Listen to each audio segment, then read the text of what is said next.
unlikely to re-sign with the Golden State Warriors. By the way, I'm already being told he's going to end up with the Dallas Mavericks. This leaves the Warriors with $147.2 million in committed salary for next season. And they enter free agency as a non-tax-paying mid-level team. Here's Zach Lowe on the end of an era. This is the end of something magical in basketball. Like, this was a dynastic team, and this guy, from the threes in Oklahoma City to the threes against Toronto, to coming out with a busted ACL to shoot the free throws, to the loudest ovation I heard in that arena ever. This is the end of something, and we need to take a moment to appreciate it. We also need to take a moment to ask, what's plan B here for this team that has one of the 10 to 12 greatest players of all time still playing at an all-NBA level? That's a great question by Zach Lowe, but this isn't my first question to you, Big Perk. The first question would be, has Klay Thompson been wronged by the Golden State Warriors?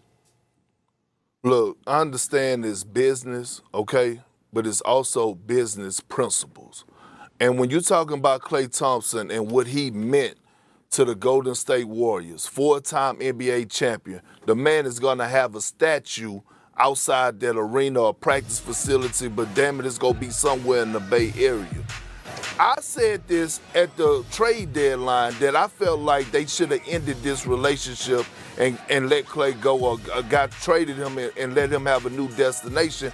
Now when you're looking at it, it's bad, and the Warriors look bad. With Klay, deleting his, going on social media, deleting all this stuff, his history with the Warriors. And here's my thing. Where's Draymond and where's Steph? Because when it comes down to Klay, he felt disrespected all season long, okay? He watched Andrew Wiggins get $100+ million. He watched Jordan Poole get signed to $100+ million before he was shipped off to Washington. He watched Draymond Green get $100+. The man felt disrespected, and all year long, people were talking about Klay is not the same Klay. But Shannon, Stephen A., y'all know this. When a player mind is not in the right place, he's not going to perform at the level that he needs to perform at. And I just don't like how the Warriors are handling this situation. I don't like how it's been handled when you talk about Klay Thompson and his greatness and what he meant to this organization. Absolutely, Klay has been wronged by the Golden State Warriors. Go ahead, Shay. But see, this is why I disagree with you. Now, when he got his money, was Draymond them wrong? Was Poole wrong? If you go back and look at it, Jordan Poole had a career year when his contract was up. They paid him. Draymond played well. They paid him. Stephen A. said it last week. This is statistically Klay's worst year. It happened to be in a contract year. They didn't wrong him. Think about what you said. You said it 3 times, Perk. Think about what Klay meant. I already paid you for what you meant. Remember I gave you that 4-year, $140 million? In 2 of those years you missed with a ruptured Achilles and an ACL? I paid you for that. I offered you 2 years, $48 million at the beginning of the season. You said no. You bet on yourself. See, we always hear stories of people betting on themselves, Stephen, they don't we? But how many times they bet on themselves and they crap out? We don't hear those stories where you just saw one unfold right in front of your eyes. They don't owe Klay. They paid Klay for that. There are very few teams. The Lakers are one of those teams that will pay you based on what you've done for this organization.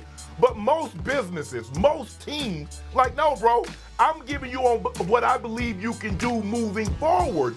I've already paid you for what you've done in the past. They haven't wronged him. They paid him a ton of money, and they paid him 2 years on that 4-year, $140, and he only gave him 2 years of that. So when he was rehabbing that Achilles, did they take any money back, Perk? Nope. That year that he tore his ACL, did they take any money back? Did they wrong him then? No, you can't worry about it. And I get it. The worst thing you can do is measure your worth by what you saw someone else got. And I know he saw Poole get that money. He saw Draymond. He see Hartenstein getting $29 million a year. But hey, you can only get, remember, value is determined by someone else. You don't get to determine your value. If somebody won't pay it, you're not that valuable. Well, let me say this to you, Shannon. You're absolutely right. I don't disagree with what you're saying, but sometimes it's not about counting somebody else's money. It's about recognizing the fact that they've set a market, and their market the market that they set, if statistically and data wise you measure up, then all of a sudden you have a legitimate argument. So even though the market's being set by somebody else, you do have a license to pay attention to the market that they've allowed to have been set. Having said all of that, let me say this to you.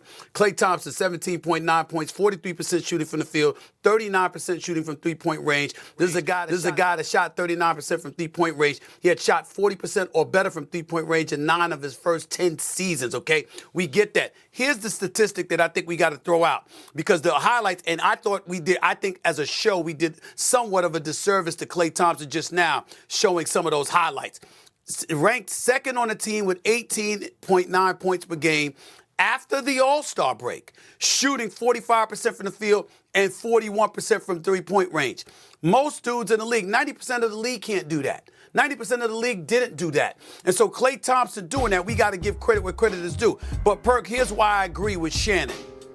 Everything that you just said, when you talked about how he was feeling, he was a bit salty, he may have felt a bit disrespected. Perk, how do we know that Klay Thompson didn't want to leave? How do we know he didn't call the Warriors and say, yo, it's time for me to go? It ain't about what they didn't do. It's about him saying, look, I need a fresh start. I need to go someplace else.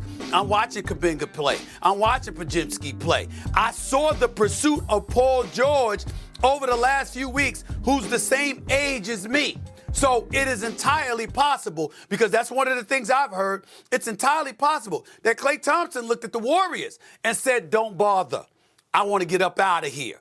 And I'm hearing he's going to Dallas. I don't think that's an accident. Why would I be hearing he's going to Dallas? Because somehow, some way, he's already let Golden State know, look, I don't want to be here no more. That could be it, Perk. No, but yeah, that could be it now, but that wasn't it during the season or at the start of the season. You Right. think Klay Thompson wanted to leave Golden State? You think he wanted to leave Steph Curry and Draymond Green? You think he wanted to leave his boat that he take to the games and the practice facility every day? No, it was a lifestyle for Klay Thompson living in the Bay Area. And I want to go back to Shannon's point when you talk about Draymond getting his $100 million. I mean, at that point, Draymond was averaging when he signed, he was averaging like 7 points, 7 rebounds, 7 assists. I mean, was that deserving of $100 million? I mean, let's be real here. And I understand. Perk, that's not what Draymond Green is measured by, though. You and I both know that Draymond Green is measured by his defense and his leadership. I know that. Defense and leadership for $100 million, I'm just saying, he got rewarded for it, right? No matter if you want to, because if we're bringing up the numbers, then what you just said, Klay Thompson had one of his worst seasons at 39% shooting. He still was one of the best shooters in the game. Perk, you can't say, ESPN come to you and say, Perk, we got a 3-year deal. This is what we want to pay you. You say no. Okay, at the end of the year, they go in a different direction. You can't say they disrespected you. They came to Klay at the beginning of the year, offered him 2 years and $48 million. Does that not say now he's about to have to play for the mid-level, which is about 12 to 13? That's How not do true. you mean they didn't want you? Hold on. Check this out. But see what happened, Boston gave Holiday 4 years, 135. He's like, hold on, I'm pretty close to the same age, if not younger than Holiday.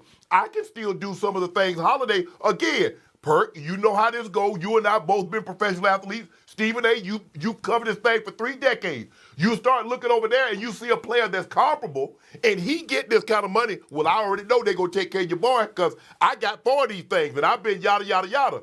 Bro, you can't worry about how another team measure and treats their players. I can only judge by what ESPN does for me. What Fox, what NBC, CBS does for somebody else, Shannon Sharpe is not over there. Shannon Sharpe's right here. And give me what I feel. I would have taken it. 2 years, $24 million, I would have taken it. But that's just me. He turns it down. They moving on. He's moving on. What's the problem? Real quick, Perk, before you chime in, and I'll give you the last word on this, just to elevate your point, Shannon. Klay Thompson and Jrue Holiday are both 34 years of age. Klay Thompson turns 35 in February. Jrue turns 35 in June. Go ahead, Perk. See? It's not what you do, Stephen A., it's how you do it. All I'm saying is the way